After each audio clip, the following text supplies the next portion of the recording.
Jameel Muhammad and Jeff Cardozo dive into the hobby, which is sports cards, trading cards, as well as all other collectibles, right now on the Meelypod Hobby Podcast, live from the Coach's Podcast Room at Spurrier's Gridiron Grill.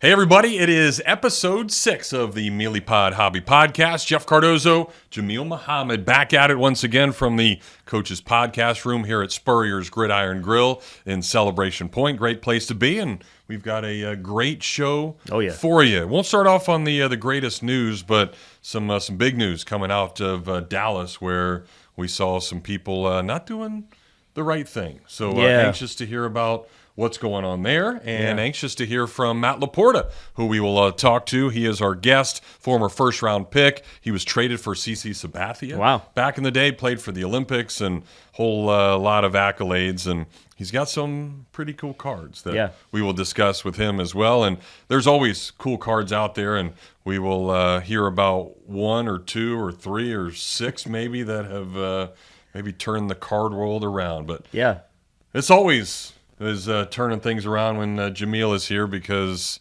it is a great day. What's up, buddy? Nothing much, man. This is we've made it past 5, so I mean, I don't know if that legitimizes us. And that was a podcast, but it's been fun. It's been a fun ride, and getting a chance to talk about the hobby each week is kind of compartmentalize my brain a little bit more each week as I go through and thinking about how much stuff actually is happening in the hobby every week, and it's really changing.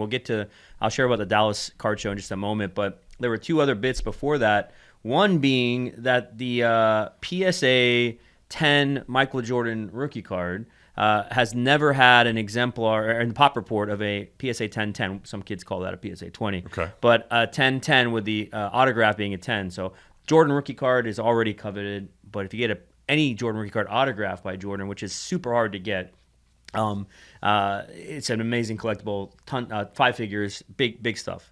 Well, it came out recently that a gentleman unknown, I have not figured out who it is yet. I'm trying to figure it out. I think it's in Florida, was able to obtain 6, not 1, but 6 PSA 10-10 Michael Jordan rookie cards that are autographed. Now, the way it worked was he had 6 10 PSA 10s, which is well over $1 million.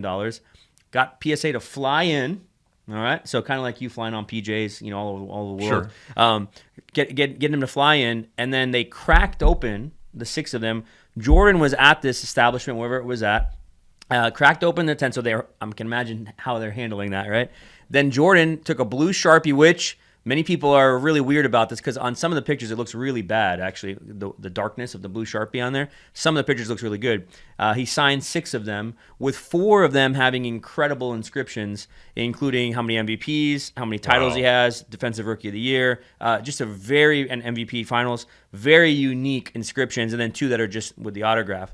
So this is, captured everybody by, what in the world, how'd this happen, where did this come out? And then on top of that, there's a report that $100 million was offered. I'm not talking like 10 million, 5 million, PSA, 10 Mickey Mantle, 30 million, whatever. 100 million was offered for these 6 cards.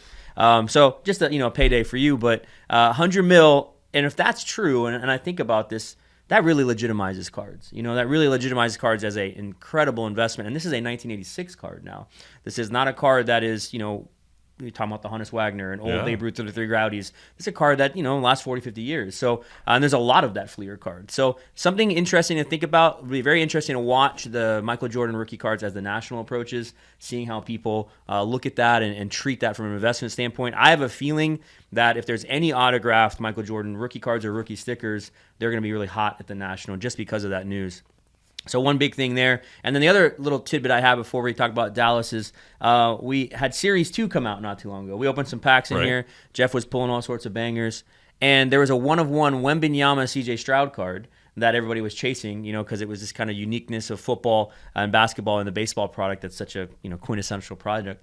And it came out that it was pulled by none other than a substitute teacher out of California. No way. So how cool is that? Yeah, so it changed his life, and he posted about it and how cool it was that he got it. And I love that stuff about the hobby, right? A substitute teacher in California probably having to, beat some kids, throwing paper planes at him and all this stuff, and he pulled that card. So, and what is that value? I don't. That's such a hard card to value. Yeah. You know what I mean? It's easily 5 figures because it's so unique. There's sticker autographs, but I think because it's so unique, it's a baseball card with a football, basketball guy. Right now, I think it's a great time to probably sell that. Yeah. Now you could say to yourself, and this is a note for a lot of people, very infrequently do dual cards carry value long term because both players never amount to. Now one might, but then the other person always is that kind of. It's the comparison. So that's 2 good names there. Yeah, you're so talking maybe about 2 studs right now. I mean, what would you do? Would you hold it or would you give? I think I'd hold that for a little bit, There you especially with the year that C.J. Stroud had. Yeah. And the ability to do more and make an impact. Because, I think even from learning from you, just the difference of winning a championship and not. So if he can get to that point, like Luka stuff is going down, even though he made the finals. So right. It's kind of crazy. And Wemby certainly has, and with another good draft, they've got a chance to be pretty good. So yeah, I'd hold on that for a little bit. So that's why my Cal Ripken and there's 3 dudes on that card, right? On one of them, and then Nolan Ryan with Koosman. Yeah, you got randoms on there. It's like, no wonder. Yeah. So that's a good point. I never even really thought about that. You would think just having the one would be impactful enough. Yeah, it's just one of these things that duels have always surfaced. They're cool because they match the years. With Ryan, those are rookie pitchers. Things like I think it was Mets rookie pitchers. So you think about cards, and you just the dual world is tricky. When you get into triples, it's even worse. Yeah. I remember I sold a Deshaun Watson, Patrick Mahomes, Mitchell Trubisky at the peak, and I think the guy who has that card now, sure, he has a Mahomes rookie auto with Deshaun Watson, who, but then you got Mitch Trubisky on it as well. So it kills the card, right? So one of those things that you think about with duels and triples. But so moving on from some hobby news, we're going to do our best to have these segments each week where we talk about the hobby, give you a little information. It's very close to my heart in the sense that just on Sunday at the closing of the Dallas Card Show, this is a card show, to give you some context, that I've been to probably 10 times, vended at it every time. We're very active at the Dallas Card Show during post-COVID because it was one of the only card shows that was allowed to be open. Do things different in Texas, as you know. So me and Jeff are shut down in Gainesville, but in Texas they were having a card show. Long story short is we know that show very well. And I got to know a vendor through another buddy of mine, Eddie from Jacksonville, who had this guy he was kind of bringing up, and his name was Ashish. And Ashish was just this grinder, man. He was always buying and flipping and walking and dealing. And I loved seeing it because he was just this guy who really, really loved cards. And so got to know him over the past probably 4 or 5 years. And he really has done, when you talk about the buy and flip, he's done it to the nth degree, right? So he's got amassed massive vintage, amazing cards, 52 Topps manuals, Jackie Robinson rookies, SGC 10. I think I saw a Tom Seaver rookie, which I think is a Pop 1. Things that are incredibly hard to obtain. And just a good guy. I think most people in the hobby, myself included, have known him. Well, on Sunday, he was closing up, and there's a lot of video circulating on the internet about this on the socials. You guys can go follow him on Instagram. I'll put his Instagram account up on screen here so you can give him a follow. But some fellas, some nefarious kind of interests were scoping out his booth over the weekend, and they have footage of these guys. And what they did is they kind of pounced at the right time, right? They took advantage of, I think Ashish was gone. He wasn't in the video. He might have been going to get his car to get the stuff to clean up after a long, awesome weekend. I saw his posts talking about how awesome it was to pick up these cards at the show, and he was excited. What they did is they distracted, I think it was his sons and his helpers at the booth, and they were distracting each one of these guys, and there was a fourth individual who was actually posing as an employee cleaning chairs, taking chairs and putting chairs up and putting them away.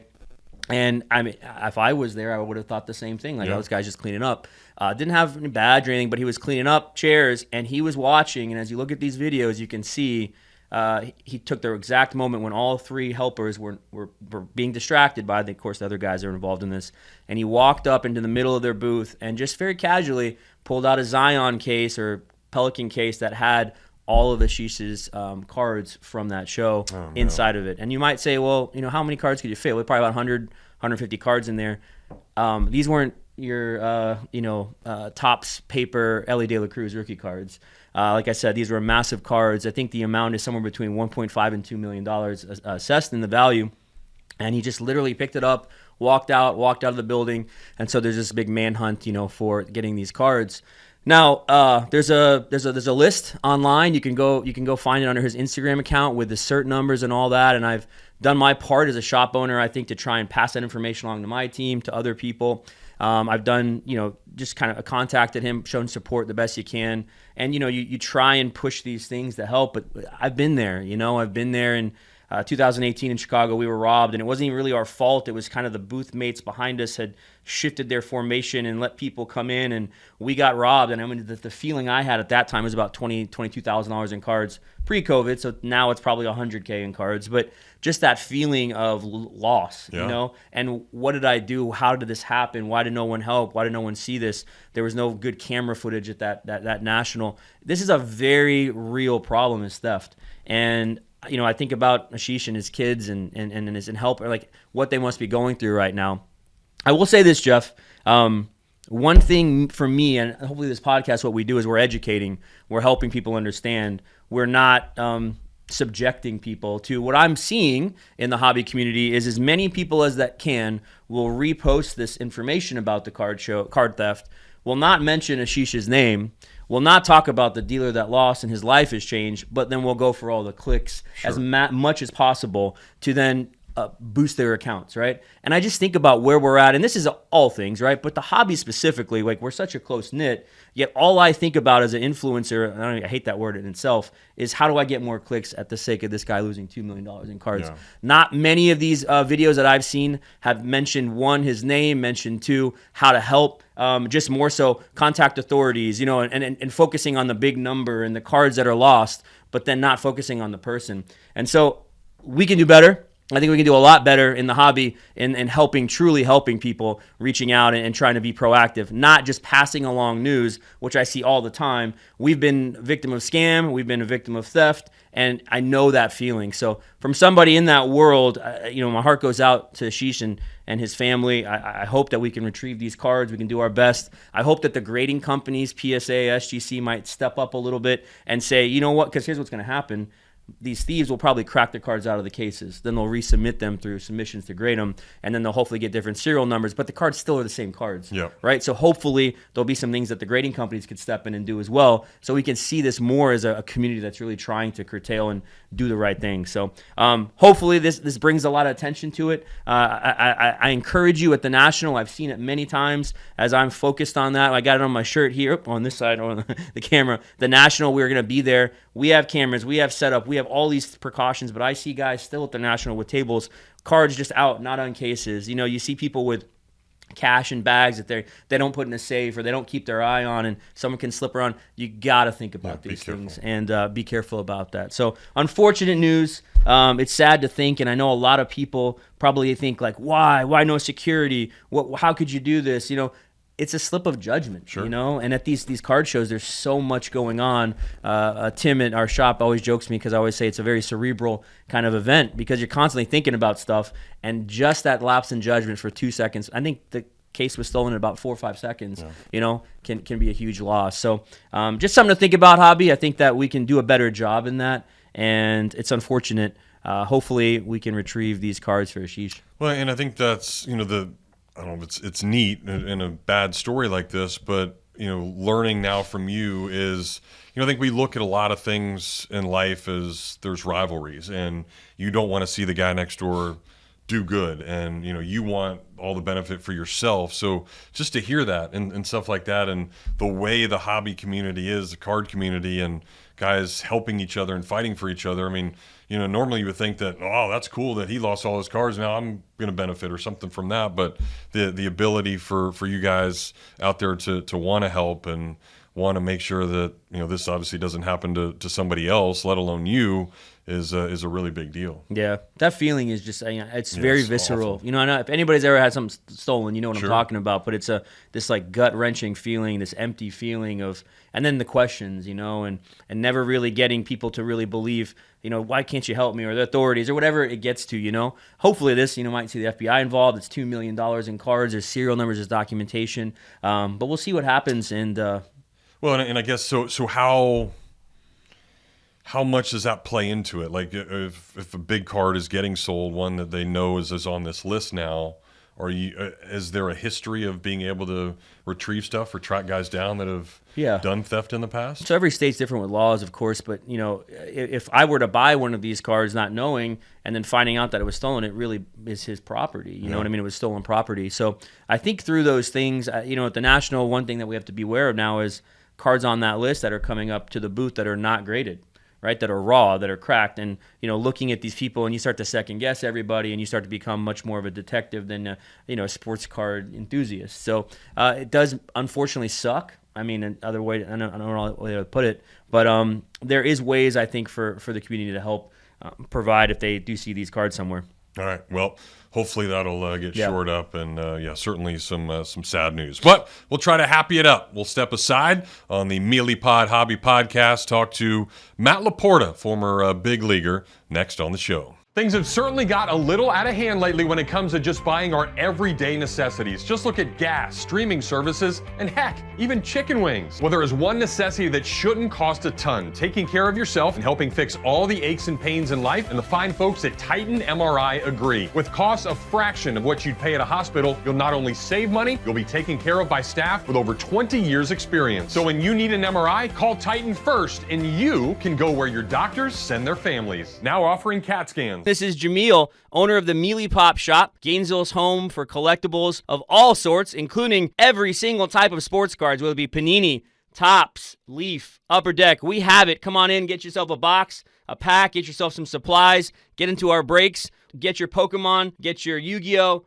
All the other different kinds of TCG products that we carry and shop are always fully in stock. You can find our stuff on our website as well, Meelypops.com. That's another way you can interact with the store, or you can just come into the shop. We're located off 39th Avenue by I-75 behind Walgreens and Sonny's. Stop on by. We're open every Wednesday, Thursday, Friday, Saturday, and Sunday. And you can check us out on our social media platforms, Instagram, TikTok, whatnot, Facebook, Twitter, and YouTube. We'd love to see you. Come on out to the shop, have some fun, be a part of the card community here in Gainesville, and always go Gators. All right. Well, we promised you a dude that is going to make you smile, and he has certainly been doing that for a really long time locally back in Gainesville. But it's really fun because summer is normally a dead time, but there's a lot of things going on this summer. You've got the Olympics, which our guests played in the Olympics. You've got trade deadline coming up in Major League Baseball. He was a part of a big trade back in the day. College World Series was something that just happened. We talked about a lot. This guy was in the College World Series, and he has done a million other things. So our pleasure now to bring in former Gator, former big leaguer, Matt LaPorta, here into the Meelypod Hobby Podcast. Matty, what's up, buddy? What's going on? Thanks for having me, Jeff. I appreciate it. And Jameel, thank you. Yeah, of course. So let's start there. We'll go back to the college days before you and I both got gray hair and all that stuff happened. But the College World Series just happened. Obviously you were a part of that in Rosenblatt, the old stadium. Hit a home run that off of the number one pick. Remember Luke Hochhaver? Ooh, that's a name. By the way, from back in the day, this guy destroyed a ball off of him. Just go back to that time. How cool was that? Because I think every baseball player growing up wants a chance to be a part of that. I mean, it was a great experience. I mean, the fans that show up for that, 2 weeks really.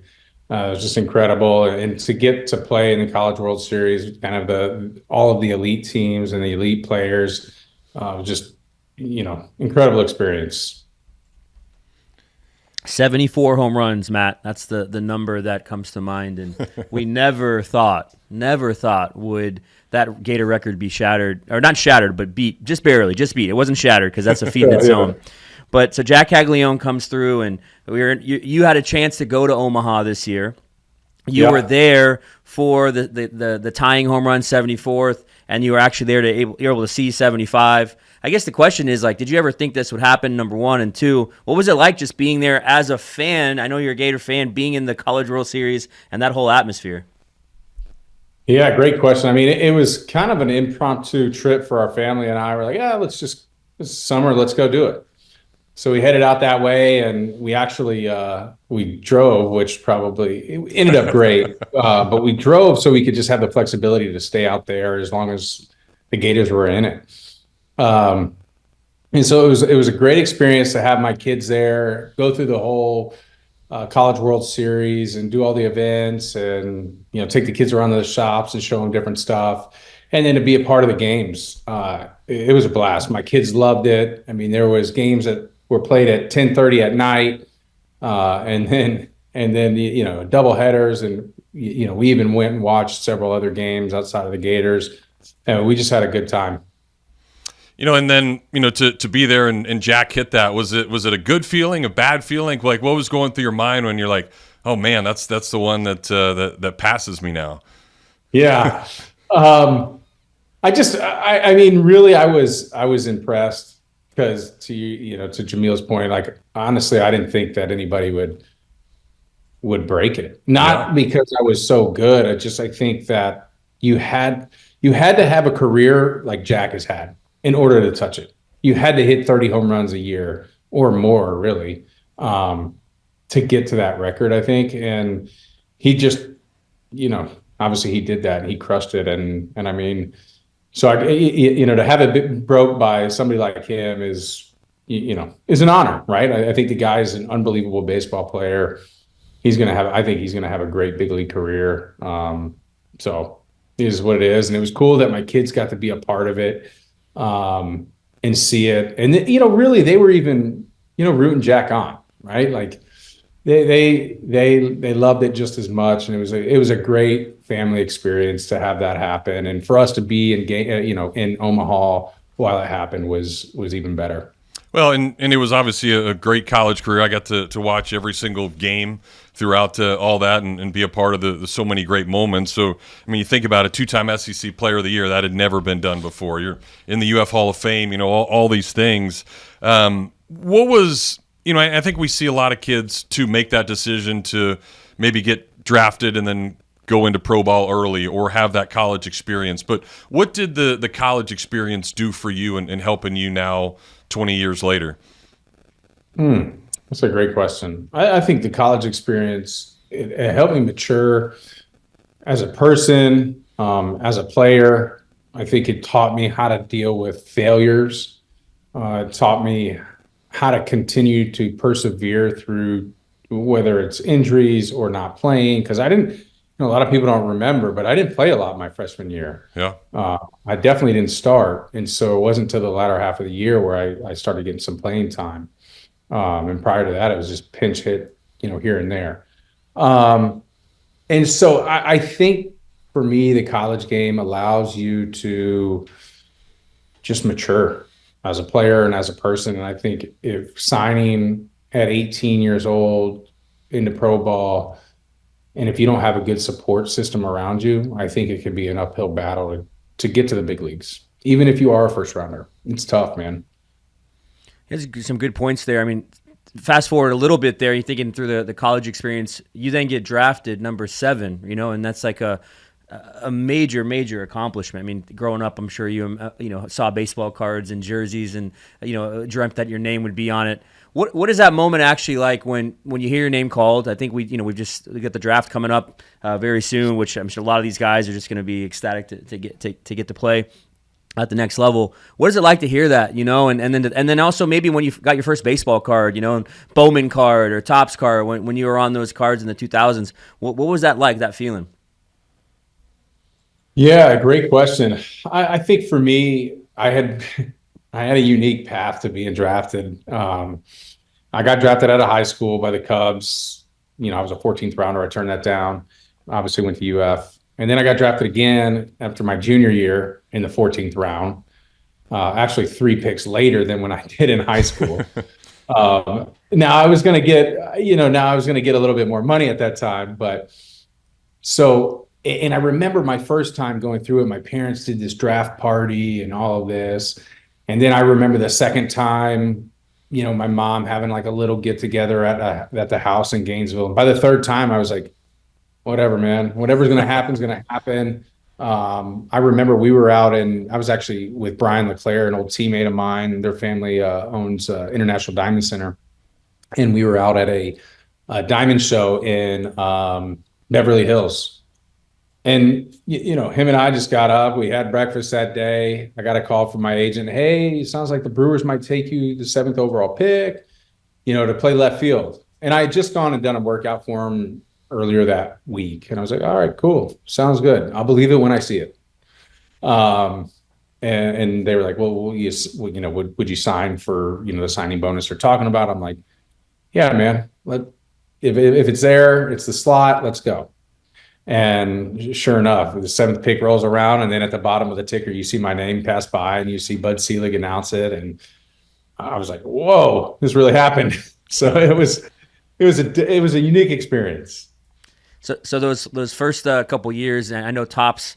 I always say they mill the poor guys because your signature. They make you sign tons and tons of cards. Now there's different companies, Leaf, Panini, Topps, that they get stickers signed and cards signed. But just going back to when you were signing those first cards, what was that process like? Did they give you all these cards and say you had to have it by a certain time? Was that one thing like you took your time on your signature, or were you just so tired of it you're just like, get some ink on the card? What was that like? Yeah, I think prior, I kind of, we'll say I perfected my signature, which was still garbage. But I perfected it in a way that it was quick. And so, and then you sign, these lots of, it could be 1,000, could be 2,000, whatever it is. And some of them you're signing actual cards. A lot of them, though, you're just signing basically these stickers. And then they're putting them on the card and stuff. But I do remember sometimes it's like, God, this is a pain. But then I would think about it and go, well, I'm getting paid to do this, so just keep signing. Nice. Yeah, pretty cool thing. Well, another cool thing, representing your country. I know we've got the Olympics coming up here soon, and probably nostalgic every time you get to see that. You were part of that '08 Olympics in Beijing. I think you hit a home run that summer, if I remember, as well. What was that like? And, is the medal like in your underwear drawer somewhere? Where is that thing? Good question. So that experience was incredible. Getting to represent the U.S. in a sport that I love. Going over to China and playing was a unique experience. I actually got a concussion over there. I got hit in the head with a fastball, missed one game, because back then I don't think we took concussions probably as serious as we do now. But got hit in the head, missed a game, came back, played. We end up we lose to Cuba for the silver medal match, and then we end up beating Japan for the bronze medal. Just an unbelievable experience. We had, my family out there, my wife and my mom, and it was a lot of fun. I will say that my wife dogs me all the time and says that you're not a real Olympian because you just played baseball. My wife was an All-American track athlete, and she's like, stud, yeah. Track and swimming, and weightlifting. Those are the real Olympic sports. So she's like, these guys fight for 4 years to get to where they're at, and you just strolled up playing baseball. Like, well, right time, right place. Who were some of the other guys on that team? And we had a good team. We had like Dexter Fowler, Jake Arrieta, Strasburg on our team. We had some good players, and then we had a good mix of like veteran AAA guys. Yeah. Team, but those are a few of the guys that I remember that were big names. Yeah, I just think I'm listening to all this. It's like baseball history, and cards. And for our shop, we got going in 2018. But for me, the entry back was about 2008. And so I just remember all these USA baseball cards and autographs of Strasburg, LaPorta, Fowler, seeing these cards, and it's a good reminiscence, because I think sometimes in cards what happens is there's so many new releases that you get so jaded with, what's next, and you forget how cool these cards were in the history behind them. That was a bronze medal, signature set type thing. So that's cool stuff. So we played. Go ahead. I was going to say, we played on when I think the better team was our collegiate USA team in 2005. Now that team was loaded, and you talk about cards, we would have cards that, I've got cards with, signed by, me and David Price, me and Max Scherzer, me and Matt Wieters, Ian Kennedy, JP Arancibia. We had Mark Melanson. We had so many guys on that college team. That was insane. And it's cool to go back and look at some of those old cards that you still have autographs with these guys on, and some of these guys are going to be Hall of Famers. Well, you before we started, you mentioned a little bit about some verbiage, some vernacular in the hobby. So I was impressed. You mentioned Pelican case, PSA graded. So it makes me think that you must be collecting some of your cards. You might be searching on eBay. So tell me a little bit about that now, like the afterlife of going back and getting these cards and then getting them graded. Like, why did you get them graded? Yeah, great question. So I had a good friend of mine who was actually my college Cape League coach. His name's Chad Addison. He's out in California. And when he was a huge avid baseball card collector, he's like, hey, you know what I'm going to do? I was like, what? He's like, I think we should collect all your cards that come out, and I'll just keep buying them. And so he would just buy all these cards for me and then send them off to go get graded. And I think the reason we got them graded was, hey, we didn't really know where my career was going to go. And then B, I think it also helps protect the value of the card, which there's obviously not that much value now, but it just protects it from anything, that might damage it, maybe water or what have you. But yeah, I've got hundreds of cards graded and in a case. So now my kids have them all. So I got a quick follow up to that. The big chase always now is the Superfractor, the 1-of-1 card. Do you own any of your Superfractors from Bowman Chrome or any of the other releases? I think I have. I have to go back, but I think I have one or two, and my buddy Chad might have one or two. Ooh, I like it. So if people are still hunting LaPorta Superfractors, just know my man's got them. You got to go find them. Well, what else you got? Like I wonder, your first big league homer was off an LSU guy, Brian Tallett. You remember that? Do you have that ball? I do have that ball. Yeah. And how did that process work? I don't know. Somebody just ran in the stands, I guess, and grabbed it, and we signed a bat, sent it out to them, and that was kind of it. It was so it was like mom on the travel squad. She ran out and grabbed the home run and brought it back to the concession stand. That's awesome. That's right. Yeah, we still have that ball. We had a guy in Cleveland who was an artist who would take these balls, and I wish I had one to show you guys. It's stuck away right now, but he would paint on these balls basically, and paint like the town where whatever ballpark you were in, the date, and it was really nice stuff. Unfortunately, I don't have any of that stuff out. There's just nowhere to put all the memorabilia, and I've got a ton just from the people I played with and seen, and but you start to realize, man, you don't have space for all.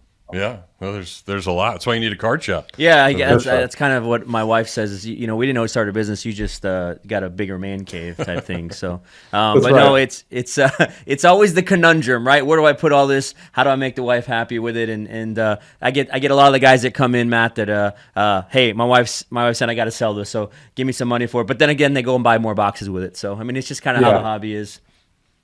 Yeah. Well, you mentioned the kids. Are they into it a little bit? Like, have you started to get them into collecting cards or any kind of stuff? They kind of got into it for a little bit of a season, and then they just they haven't.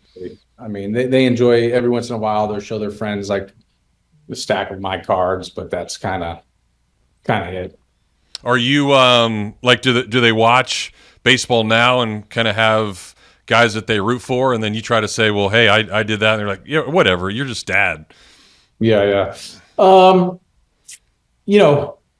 I think that they started watching college baseball a little bit more, and so they start seeing the guys on the UF team, and then they're going in like Wyatt Langford, like, oh yeah, let's watch the Rangers, let's see what he's doing. Hey, how's he doing?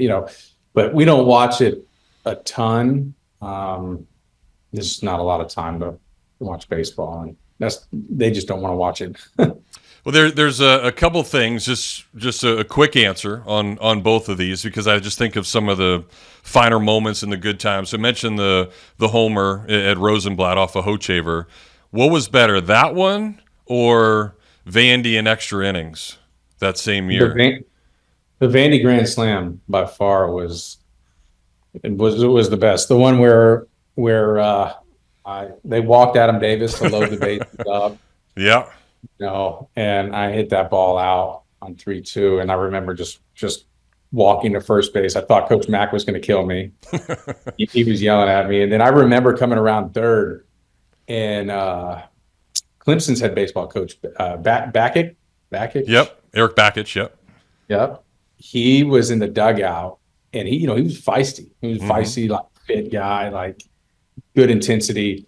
And I remember him. I was running around third, and I remember him following me from one end of the dugout to the other end.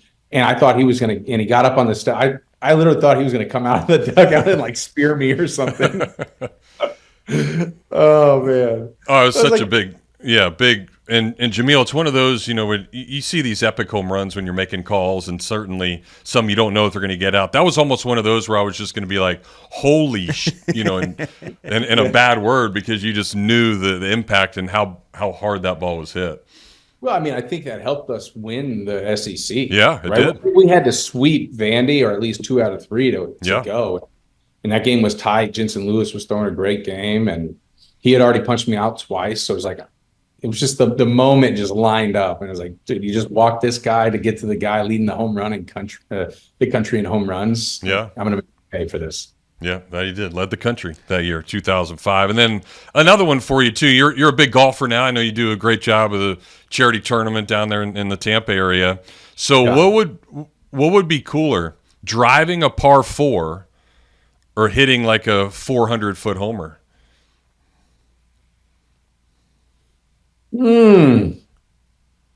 I'd have to say I feel like I've done both. Maybe not the 400-yard drive, but there's some small par 4s that I've drove. Yeah. Depending on the situation. Let's go with that. There you go. Good answer. Yeah. Good answer. Well, Matt, thank you, man. Really appreciate the time. I know this is, that hobby world is really fun. I know, even, your buddies from big leagues, college days, they collect all that stuff, and it's become a really big thing. And that's what, we're trying to do here is portray that and, let people understand what the industry is all about and how cool it is just to get some of this stuff. Yeah, it really is. I mean, it's, it takes you back to history. I mean, we got to go to the Hall of Fame last year as a guest with, the Crime Dog. And it was just cool to watch him get in and then be a part of it and then go walk through the Hall of Fame, and just so much great history and cool collectibles. And I mean, I got to hold like Ty Cobb's glove. I mean, just pretty special stuff. We're gonna have to get some the Topps Chrome release comes out next week, so that's like the quintessential rookie card. So it's got Wyatt Chases in it. You got the Holiday Cheerios. You got Ellie De La Cruz. So we'll get you some Topps Chrome. So we'll ship it out to you when we get it, so you can open them up with the family, and you'll have to report back, see if you got any new superfractors. Yeah, there you go. That would be pretty wild. All right, thank you, Matt. Appreciate it, buddy. All right. See you guys. Matt. Have a good one. Thank you. The great Matt LaPorta, back with more right after this on the Meelypod Hobby Podcast. Albert, Alberta, I understand you were witnesses to a crash. Can you tell us about the accident?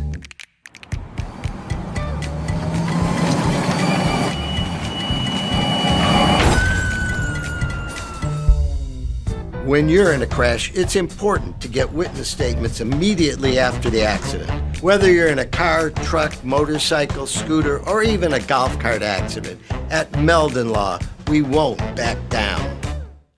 All right, great stuff from Matt LaPorta. Appreciate Matty on coming by. Jeff and Jameel still here hanging out. Our third segment here of episode 6. And again, you can check us out on 39 different platforms, tons of different options to try to get us on the podcast and hopefully learn a few things too, and hopefully win some stuff. We got to tell you about our July giveaway.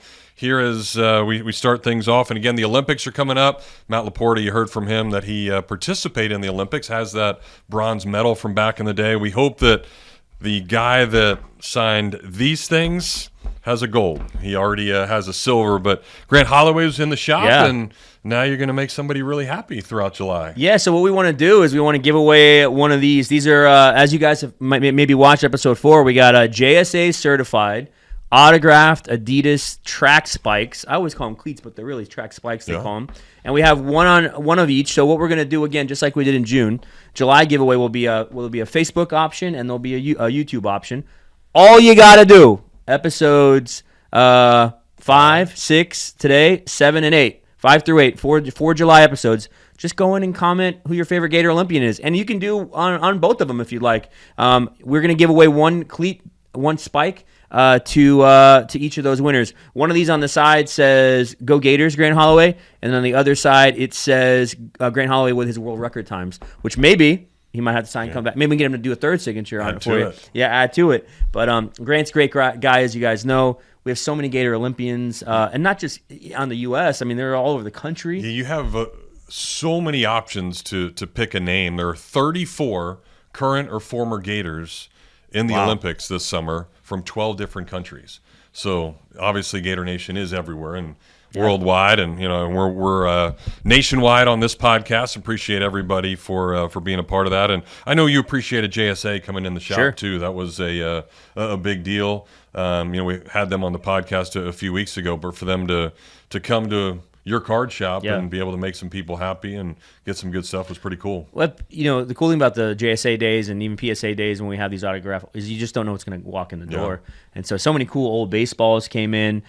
We had people bringing in flats, musical autographs. One of the coolest, I don't know if I've ever mentioned this on the podcast, but we one of our first JSA events, we had a guy and his son come in from Tampa, and they had a cigar box signed by Fidel Castro. Wow. And I was like, there's no way that's real. Like, there's no way, that's just probably fake. Well, JSA did their work on it. They sent it back to Fort Lauderdale. They looked at it, with the special lights, all the X-ray technology stuff they had that Jimmy even talked about, in episode 4, and it passed.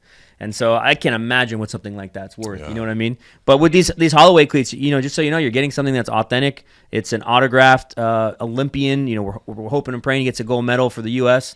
And all you got to do is just comment. That's it. All you got to do is comment. So make sure you do that. We'd love to give these away. We can't wait to see who the winners are, and we can't wait to root on Grant. Yeah, and I can't wait to see what is in our wax this week. Again, the easiest way to get real-time price comps on wax boxes, sealed products, on your mobile phone or your laptop. You can save money and time. Get the best deal on wax with Waxstat, waxstat.com. So, again, check out the app. I did that last week. He even followed me on Twitter after our conversation last week. So that was fun, and just playing around in there, goofing off. And, I want to have some fun with this because, remember when you had those Olympic cards last week, you opened a box in the shop, the one that was sitting here, and a Jack Caglione autograph came out from that. And I was mad that I didn't get it, but now I might have to get this one because we got a good old Anthony Richardson in this one, right? So this has been pushed back. This is Panini Contenders 2023 football. It's been pushed back a while, and a lot of people love this because of the on-card rookie ticket autographs. It's kind of I would say it's the true just autograph rookie card people want. It's from Contenders. Another big thing about it is it's on card. It's not a sticker. And they make a big effort to put on-card autographs. You get 5 in a box, but they put the on-card autograph inside one of those 5 autographs. Wow. So that's kind of like the chase. It makes it a little bit nicer. They also put most of the other first-round picks. As you know, C.J. Stroud, Will Levis, Bryce Young are not in this because of the Fanatics exclusive they have where they don't sign. But I think that this product in itself, would you get a C.J. Stroud cracked ice, or you may get some sort of really low chase number of Bryce Young. I think these cards are really, really popping off. Puka's in this. You got Jahmyr Gibbs. I mean, there's so many different names. Bijan. There's so many names that people are excited about this next year. So it comes out. It's a good box. I think we'll have it, of course, on our breaks on our website. But please take a look at that. And if you pull the AR, shoot us a message. Who knows? We'd love to see if you get one of those in your local hobby shop, or you can buy it from our website, Meelypops.com. On top of that, the Optic Fast Break is out this week for basketball. Why do people like Optic Fast Break? Well, Wembanyama, right? Yeah. Talking about Olympics, a lot of hype right now with the men's basketball team for the U.S., but also for these other teams. You got Giannis on Greece. You got Wembanyama for France. Major names who are going to have major like Wembanyama is their go-to guy, right? And if you saw some of the qualifying rounds, he's just destroying people. So it'll be very interesting to see how his cards fare. Usually there's a dip after NBA season's over, but this year because of Olympics, we're going to see, I think, a rise. Ant-Man cards, does he have a dunk like Vince Carter over a Russian guy again? Who knows what's going to happen, but those moments, I think, can really help accentuate values because of the hype of the Olympics. Heck yeah. And then the third one, which is not on set because it's next week, and we'll try a camera next week where maybe we'll open up some live product, but 2024 Topps Chrome Baseball. Nice. And I know that is all up your alley because Chrome is just it's always fun. Yep. But Wyatt Langford, Jackson Churio, Jackson Holiday, Ellie De La Cruz, Merrill. I mean, all these guys are going to have their true rookie cards and also rookie card, on-card autograph. So just like Contenders, with the on-card, rookie card autograph, people chase is like the quintessential. That's how Topps Chrome is, and how I view that is when that is a card that usually just super accentuates in value. The other side of it, too, you may want to buy some Topps Chrome and put it away if you think the rookie class is deep. 2018, Acuna and Ohtani Topps Chrome boxes are well into the thousands of dollars, but someone bought those for $150, $200. So thinking about Topps Chrome Baseball, there's a investment side, there's a collector side, there's a fun side for us to chase some players. So that is coming out next week, so we'll talk a little bit about that as well. Can't wait, and certainly next week it'll be a week closer to the Nationals, so we'll have some fun stuff leading up to that, and the do's and don'ts, and getting ready for what is going to be a really, really cool time up there in the North. Yeah, the Cleveland. Yeah, so it's there for a card show. A lot of people are like, there's nothing to do in Cleveland. There's a card show, the best card show in the world, once in a lifetime, the greatest show on earth. So if you can, come see us. We'll be at booth numbers I can't think of right now, but there is so much going on. We'll be tied with Indie Card Exchange, and I'll put a graphic up here so you guys can see that. But it's just going to be a amazing time, and I can't wait to see everybody at that show and see what kind of crazy cards and collectibles will be there. Yeah, it'll be awesome. Well, 6 was sweet. Yeah, man. Jameel, thank you. Be careful how I say that. Yeah, very good. Don't slip up. Which Don't slip up. Did not. And, again, appreciate Matt LaPorta for coming on. We'll have some great guests throughout all of our time doing this, guys from all over the country, trying to give you some knowledge and keep things going. So for Jameel, I am Jeff. We'll talk to you next week on the Meelypod Hobby Podcast. Thank you for joining us. We will see you next Thursday at noon.